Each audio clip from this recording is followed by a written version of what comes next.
2장에서는 그 욥이 재앙을 만났다는 소식을 듣고 그의 친구들 대만 사람 엘리바스와 수아 사람 빌닷과 나아마 사람 소발이 욥을 위로하고자 찾아왔다고 했습니다.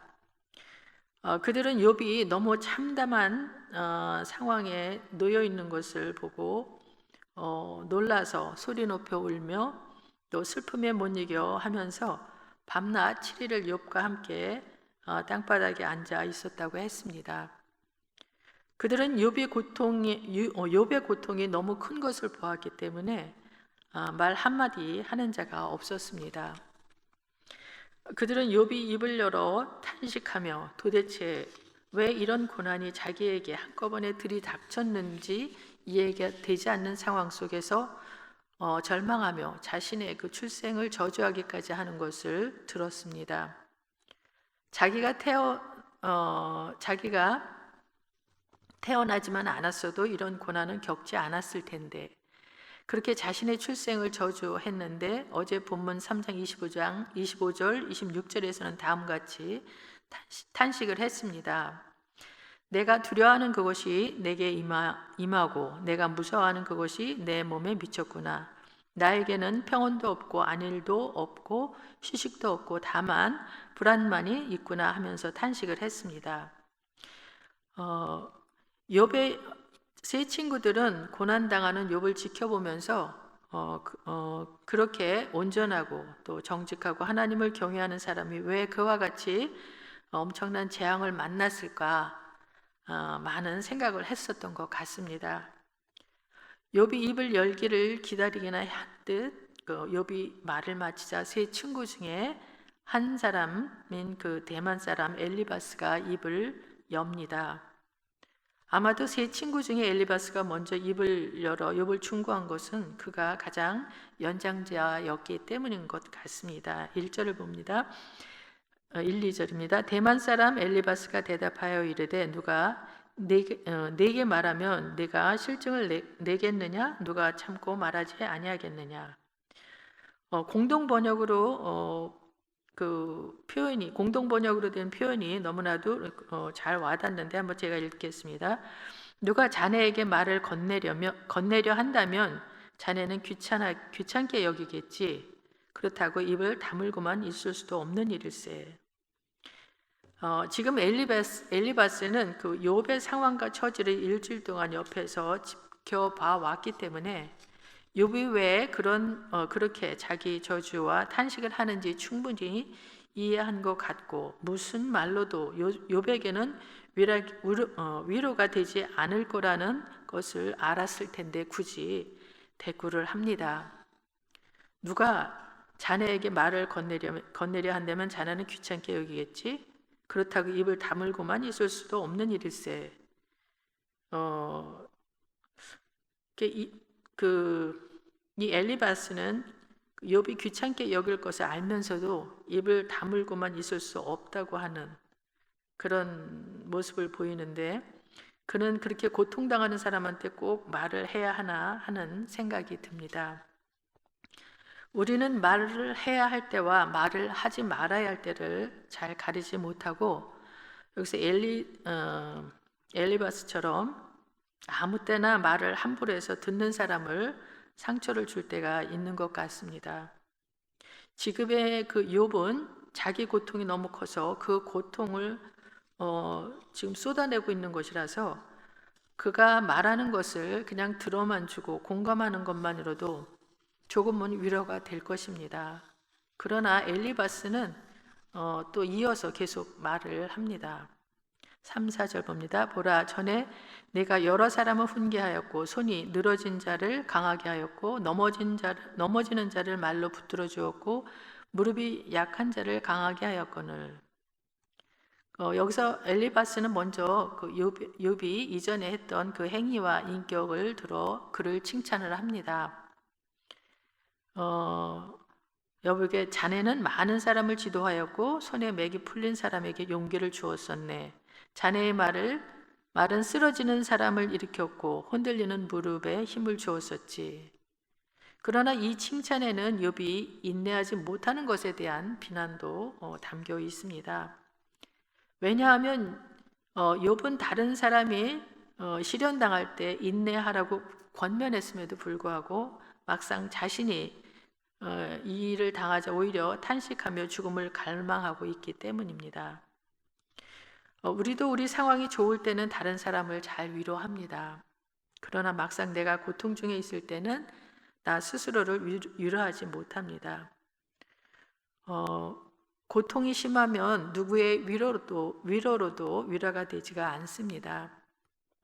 오직 하나님만이 위로자가 되시고 그 고통에 대한 해답을 갖고 계시는데 하나님도 지금은 침묵하고 계십니다. 그런 와중에 엘리바스는 욥이 인내로서 감당하지 못한다는 것에 대해 오히려 책망을 하는 것을 보게 됩니다. 5절 6절입니다. 이제 이 일이 내게 이름에 내가 힘들어하고 이 일이 내게 닥침에 내가 놀라는구나. 내 경외함이 내 자랑이 아니냐. 내 소망이 내 온전한 길이 아니냐. 이 지금 욥기 3장부터 42장까지는 시 원문으로 되어 있습니다. 그래서 말이 간결하고 표현이 좀 함축적인 것이 있는데 제가 5, 6절 역시 공동 번역으로 한번 다시 읽어보겠습니다. 그런데 자네가 이 지경을 당하자 기가 꺾이고 매를 좀 맞았다고 이렇듯 허둥대다니 될 말인가? 자신만만하던 자네의 경건은 어찌 되었고 자네의 희망이었던 그 흠 없는 생활은 어찌 되었는가? 마치 비꼬는 듯한 그런 어조입니다. 여기서 더 나아가 7절에서는 욥이 죄악의 결과라서 그가 재앙을 당하고 고난을 당한다고 정죄를 하는 듯합니다. 생각하여 보라. 죄 없이 망한 자가 누구인가? 정직한 자의 끊어짐이 어디 있는가? 욥의 믿음이 하나님을 경외하는 데 있었고 그의 소망은 자기의 행동이 완전하여 흠이 없는 데 있었지만 지금 결과를 놓고 볼 때 욥의 그러한 그 신앙은 가식적인 것에 불과한 것을 역설적으로 여기서 표현한 것입니다. 즉 사람은 하나님을 공경함으로 복을 받고 그렇지 못함으로 발을 당하는 법인데 하나님에 대한 욥의 신앙에 문제가 있었기 때문에 고난을 받는다는 것입니다.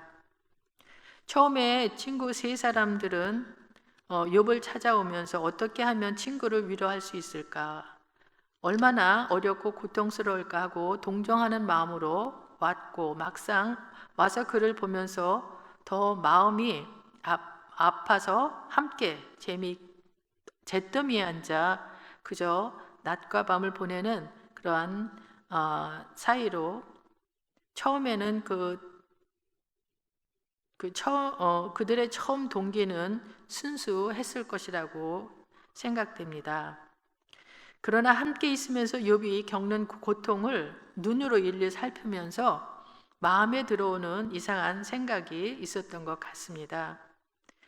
형제가 당하는 고통이 하찮은 것이면 뭐 그런 거지 뭐 하면서 당연한 것으로 생각하고 또 세상을 살다 보면 그럴 수도 있지 하고 쉽게 위로할 수도 있을 것입니다. 그러나 그런 일이 절대 없을 것이라고 생각했던 욥과 같은 사람에게 너무나도 상상을 초월하는 그러한 엄청난 재난이 덮친 것을 보고 무슨 죄를 지었길래 저렇게 천벌을 받을까 하는 생각이 친구들의 마음속에 일어났던 것 같습니다. 악한 짓을 한 사람은 죽어도 싸다고 하는 그런 사람은 그런 재난을 당해도 당연한 것으로 받아들일 수는 있지만 매우 경건하고 법 없이도 살 수 있는 사람처럼 느껴졌던 그리고 또 모든 사람의 존경을 받는 자였던 그 욥에게 끔찍한 일들이 욥이 아닌 사람들에게 그런 끔찍한 일들이 일어나면 왜 그럴까? 뭐 잘못한 게 있나 보다 하는 식으로 생각이 바뀌는 것 같습니다. 욥이 겉으로는 경건한 채 하였지만 남모르게 죄를 범한 것이 있어서 천벌을 받는다고 주장을 하는 것입니다. 다시 말해서 사람이 복을 받거나 벌을 받는 것은 그가 행한 선과 악에 따라 좌우된다고 하는 인과응보의 그 교리에 입각해서 욥의 문제를 보았던 것입니다. 과거에 욥이 누렸던 영광, 건강, 부귀도 하나님 보시기에 욥이 의롭게 살았기에 주신 보상이었다고 보았고, 또 이런 논리에 입각해서 볼 때 욥이 그 모든 영광과 건강을 다 빼앗겼다는 것은 바로 하나님 보시기에 용납할 수 없는 악을 범했기 때문에 저런 일들이 일어났다고 하는 결론을 그들이 얻은 것입니다. 결국 엘리바스는 지금 욥이 받는 그 고난은 죄의 증거라는 이스라엘의 그 전통 교리인 인과응보적인 논리에 기초로 하여 그의 주장을 펼치고 있는 것입니다. 그리고 엘리바스는 자기가 세상을 오래 살면서 보고 들은 것을 가지고 자기 주장을 펴고 있습니다. 다시 말하면 자기의 인생 경험을 바탕으로 해서 욥이 저런 일을 당하는 것은 틀림없이 악을 범한 하나님의 심판이라고 결론을 내리는 것입니다. 그래서 엘리바스의 말을 보면 내가 보았다 하는 소리를 하는데 8절을 보겠습니다. 내가 보건대 악을 밭갈고 독을 뿌리는 자는 그대로 거두나니 다 하나님의 입기운에 멸망하고 그의 콧김에 사라지느니라. 8절에 여기 내가 보건대라고 하는 말이 나옵니다. 내가 보건대 하는 이 말은 내가 지금까지 경험한 바로는 이라는 뜻으로 쓰였습니다.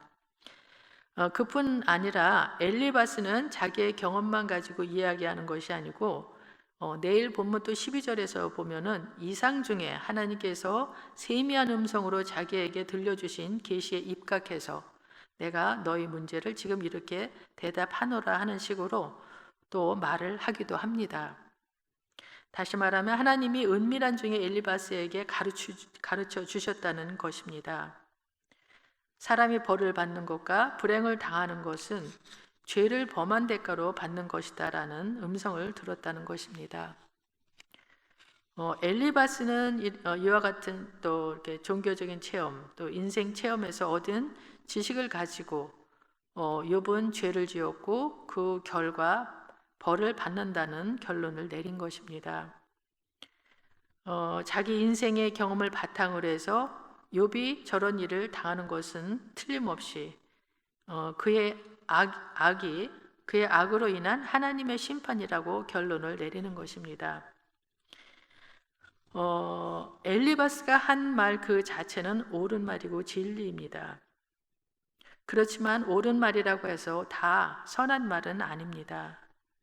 진리라고 해서 누구에게나 다 유익한 것도 아닙니다. 성경 말씀을 들고 나온다고 해서 언제나 은혜가 되는 것도 아닙니다. 말하는 동기가 잘못되면 아무리 천상에서 들리는 하나님의 음성을 듣고 나가도 아무 유익을 주지 못합니다. 상대를 잘못 알고 진리를 이야기하면 그 진리는 아무 열매를 거두지 못하고 떨어져 버립니다. 적용이 잘못된 말은 그 자체가 틀린 것이 하나도 없다고 할지라도 은혜가 되지 못한다는 것을 우리는 알아야 합니다.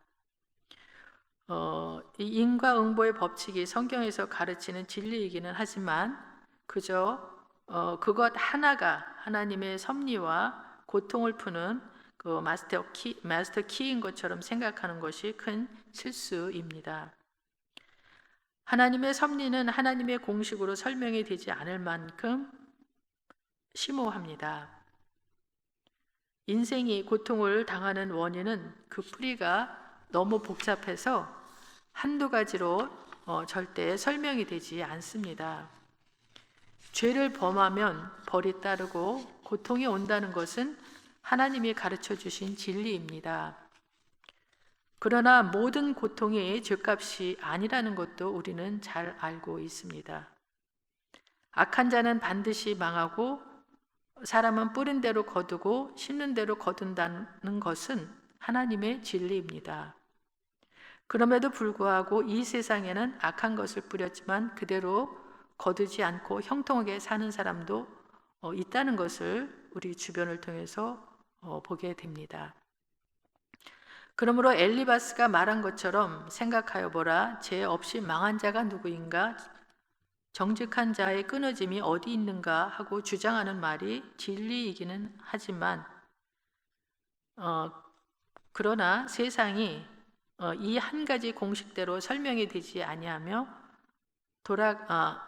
돌아가지 않는다는 것을 우리는 잘 알고 있습니다. 그럼에도 불구하고 자기 말이 틀림이 없다는 식으로 장담을 하고 욥을 정죄하기 시작했고 욥의 손발을 인과응보의 법칙이라는 공식으로 묶어 놓으려고 하는 그의 옹졸한 태도가 그의 문제였다고 할 수가 있습니다. 고난의 원인에 대한 이런 엘리바스의 해석은 하나님의 깊고 오묘한 섭리 하에서 깨달아야 하는 복잡하고 또 다단한 그런 심오한 삶의 삶의 문제를 진지하게 다루지 못한 것이며 또한 하나님의 그 공의에 입각한 종말론적이고 최종적인 인과응보의 원리를 지극히 현세적이고 기계적으로 적용한 편협되고 주관적인 독단에 지나지가 않습니다. 이러한 엘리바스의 견해는 이후 나머지 친구들과 그 엘리후의 변론에서도 그대로 나타나 욥에게 정신적인 고통까지 더하는 요인이 됩니다. 오늘 말씀을 통해 많은 것들을 생각하게 되는데요. 우리는 침묵해야 할 때와 말할 때를 잘 가려 하는지, 또 옳은 말씀이고 진리의 말씀이라고 해서 아무데나 적용하고 있지는 않는지, 또 다른 사람들이 겉으로 드러난 것만 가지고 속단해서 맞지 않는 말로 정죄하고 상처를 주지는 않는지, 하나님으로부터 음성을 듣고 환상을 보았다고 해서 그것으로 하나님의 권위를 내세워 문제를 일으키지는 않는지, 이처럼 우리는 겉으로 드러나는 것만 가지고 함부로 말할 수가 없을 뿐더러 우리를 향하신 하나님의 섭리가 깊고도 오묘하기 때문에 사람을 대하든 어떤 문제나 또 사건을 대하든 신중하게 생각하면서 하나님의 섭리를 깨달아 그에 걸맞는 삶을 살아야 하리라 생각됩니다. 기도하겠습니다.